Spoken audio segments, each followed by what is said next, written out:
All right, welcome to the Explainer.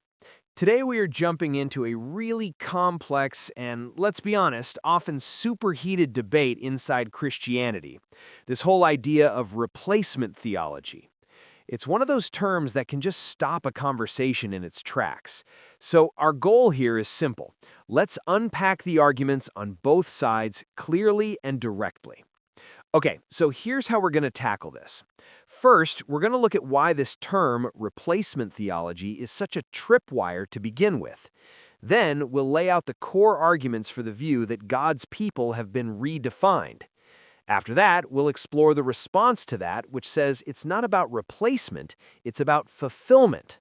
We'll even dive into a key metaphor, this whole idea of an olive tree, to see how that shapes the conversation. Then we'll get into the really big question of the land promise. And finally, we'll wrap up with why any of this actually matters today. So let's just start with the term itself, because honestly, it often acts more like a grenade than an invitation to a discussion. It is absolutely loaded with historical and theological baggage. You know, this phrase almost never comes up in a friendly chat. It's usually thrown out there as an accusation. And the charge is a serious one. It's that one side believes God has flat out broken his promises to national Israel and just swapped in the church as some kind of plan B. Now, accusing God of being unfaithful, that is a huge theological charge, and it's exactly why this debate gets so incredibly heated. But here's something you might find surprising. Before we even get into the weeds of the debate, there's a ton of common ground that faithful Christians on both sides really hold to. They all agree salvation is only through faith in Jesus Christ, period. Doesn't matter if you're a Jew or a Gentile. They also agree that your bloodline doesn't make you right with God. And they all agree that the modern state of Israel is a mission field just like any other nation where the gospel needs to be preached. Okay, so let's dig into the first of these two major viewpoints. This is a perspective that argues that the New Testament really redefines who God's people are, shifting the whole focus away from a physical bloodline to a spiritual reality that's based on faith.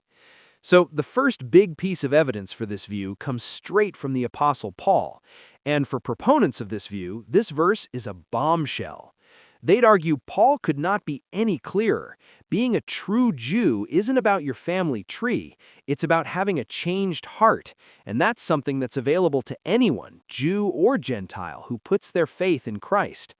And Paul doesn't stop there. A few chapters later, he says it again in a different way. Just because you're a physical descendant of Israel doesn't automatically mean you belong to the true Israel.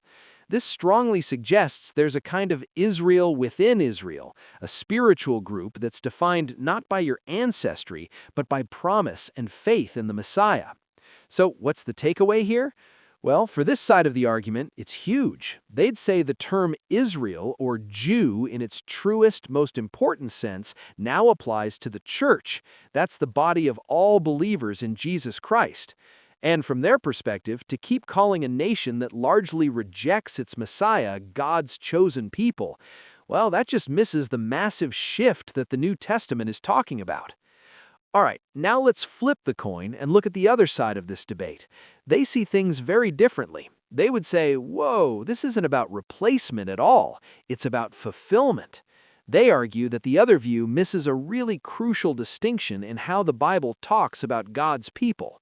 And we're going to break down exactly what they mean. Okay, so at the heart of this view is a really important distinction, what some have called a category mistake. They say you have to separate two very different questions. The first question is about who is saved. That's a spiritual question about personal faith. But the second question is about how God has set up his plan of redemption throughout history, which they argue involves a unique and ongoing role for ethnic Israel. And this slide, wow, it just lays it out so clearly. On the left, you've got saving status. This is all about the spiritual question. Who's made right with God through faith in Jesus? It's a matter of the heart.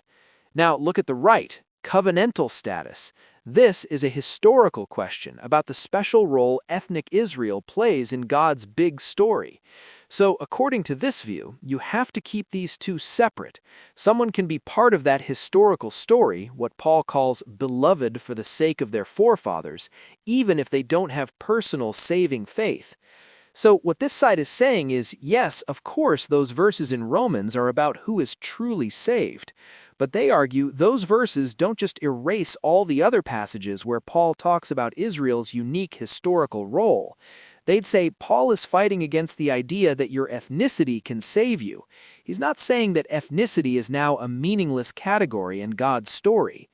You know, to really get a handle on this idea of continuity and fulfillment, this perspective points us to a really powerful metaphor that the Apostle Paul uses himself. You find it in his letter to the Romans, chapter 11. So Paul uses this picture of a single olive tree. First off, notice it's just one tree, not two. This represents one continuous people of God through all of history. Then he says some of the natural branches, that's unbelieving Israel, were broken off.